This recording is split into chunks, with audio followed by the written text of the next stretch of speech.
শুরু করছি ষষ্ঠ এপিসোডের অন্তিম ভাগ। সুধার নিচের হাত দুটো আঁচলের মধ্যে ঢেকে নেয়।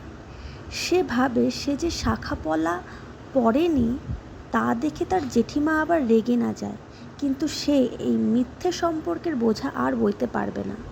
তারপর সে ঠাম্মিকে কানের দুলটা দিয়ে বলে, ঠাম্মি, তুমি তোমার নাতনিকে এই উপহারটা দাও। ওইদিকে সুধার জেঠি বলে, সব কাজ করেছিস নাকি টোটো করে এতক্ষণ ঘুরে বেড়াচ্ছিলিস?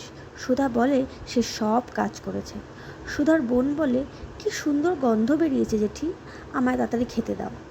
সুধার জেঠি মাথায় আদর করে হাসতে হাসতে চলে যায়। ওইদিকে সুধা তার ঠাম্মিকে বলে, দেখো তো ঠিক করে পালিশ করেছে কিনা।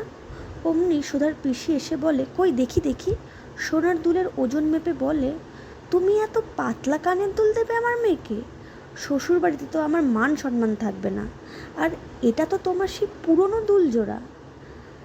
সুধার ঠাম্মি বলে, শোন, আমার যা ছিল তা আমি সবাইকে সমান ভাগে ভাগ করে দিয়েছি, আর এটা আমি সুধাকে দিয়েছিলাম, ও ওর ভাগ থেকে কোয়েলকে দিচ্ছে।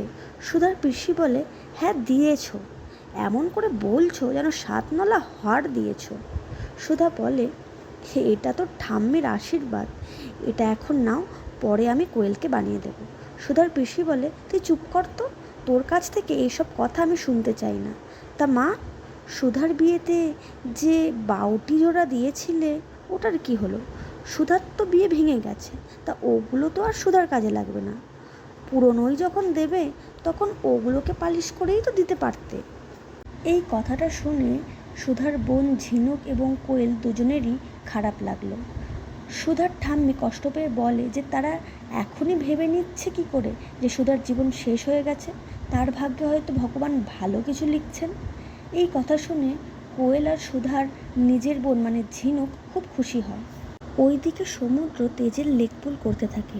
সে বলে, আমি কোনোদিন তোকে এইরকমভাবে অন্য কোনো মেয়ের দিকে তাকাতে দেখিনি, কিন্তু আজ যা হলো, তুই আর তোর স্বপ্নে দেখা চোখের মেয়েটা একসাথে ঠিক যেন রোম্যান্টিক সিকুয়েল।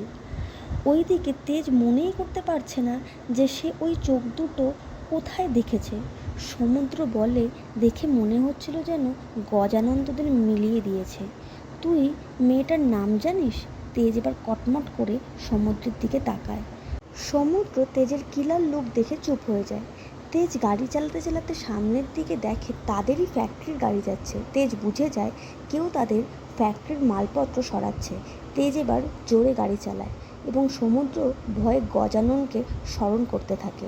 তেজ এবার জোরে গাড়ি চালিয়ে তাদের ফ্যাক্টরির গাড়িটি আটকে দেয় এবং যে ফ্যাক্টরি থেকে মালপত্র সরাচ্ছিল তাকে ধরে ফেলে এবং তার উদ্দেশ্যে বলে, তেজ বসু মল্লিকের চোখে ধুলো দেওয়া এত সহজ নয়।